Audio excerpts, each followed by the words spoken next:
Pertandingan lanjutan grup D Piala Eropa 2024 antara Belanda melawan Prancis berakhir tanpa pemenang. Bermain di Leipzig Stadium, Red Bull Arena, Leipzig, Sabtu, 22 Juni 2024, dini hari waktu Indonesia Barat. Baik Belanda maupun Prancis sama-sama mengincar kemenangan untuk memastikan langkah ke babak 16 besar. Sayang, kedua tim yang pada pertandingan pertama sama-sama memetik angka penuh atas lawan-lawannya, harus berbagi 1 poin di laga ini. Kedua tim pun harus berjibaku ekstra keras di pertandingan terakhir Selasa, 25 Juni 2024, mendatang. Karena atas hasil imbang ini, membuat kedua tim dan peringkat ketiga yakni Austria, sama-sama memiliki peluang besar melaju ke babak selanjutnya. Sebagai informasi, Belanda saat ini masih memimpin klasemen dengan koleksi 4 poin, sedangkan Prancis berada di peringkat kedua dengan koleksi 4 poin. Sementara Austria yang pada pertandingan lainnya di grup D berhasil memetik angka penuh melawan Polandia, kini mengoleksi 3 poin. Sejak peluit kick-off babak pertama dibunyikan wasit Anthony Taylor, Belanda langsung mengambil inisiatif menyerang dan sudah berhasil mengancam lewat penetrasi Jeremy Frimpong. Untuk Mike Maignan sigap mempertahankan gawangnya tetap perawan.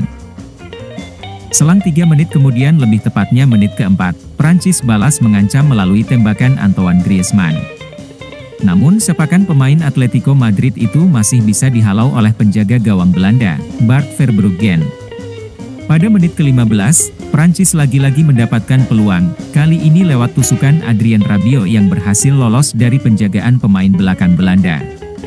Sayangnya gelandang yang bermain untuk klub Italia, Juventus, ini lebih memilih mengumpan bola ke Antoine Griezmann ketimbang secara oportunis memanfaatkannya sendiri. Gagal lagi kans Prancis untuk mencuri gol pertama. Sesaat kemudian, Belanda langsung merespons melalui tembakan melengkung Cody Gakpo. Akan tetapi bola tendangan pemain Liverpool FC ini masih bisa ditepis oleh Maignan. Bak gayung bersambut, Prancis lagi-lagi memperoleh peluang lainnya melalui Marcus Thuram di menit ke-29.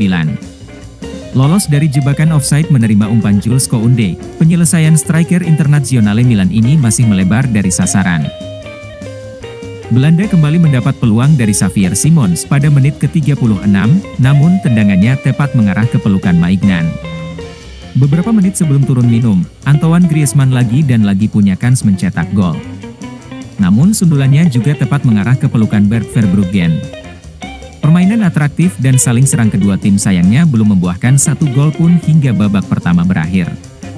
Selepas turun minum, kali ini Prancis yang langsung menguji ketahanan lini pertahanan Belanda yang dikomandoi Virgil van Dijk. Tembakan spekulasi dari Marcus Thuram pada menit ke-60, masih melenceng tipis dari gawang. Setelah itu, Prancis kembali mengancam melalui sundulan Tchouaméni, tapi masih juga belum menemui sasaran. Antoine Griezmann seperti sedang sial pada pertandingan ini. Buktinya, pada menit ke-65, menerima sodoran cantik N'Golo Kanté, tendangannya masih mampu dihadang oleh Verbruggen untuk kesekian kalinya. Setelah serangan brutal yang berulang kali dilancarkan lini serang Prancis, Der Oranje seperti terbangun dari tidurnya.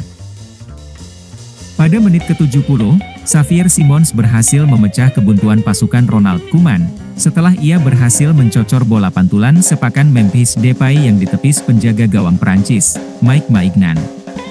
Sayang, wasit Anthony Taylor asal Inggris menganulir gol tersebut setelah melihat tayangan ulang video assistant referee, VAR.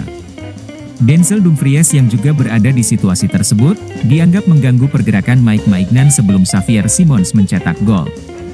Dianulirnya gol Xavier Simons membuat pasukan Belanda sontak menepok jidatnya secara berjamaah, seakan tak percaya. Setelah itu, baik Les Bleus Prancis dan Der Oranje Belanda terus berusaha mencari gol. Namun, gol yang dinanti-nanti tak kunjung datang hingga wasit meniup peluit panjang. Laga penuh drama pun akhirnya berkesudahan dengan skor sama kuat 0-0.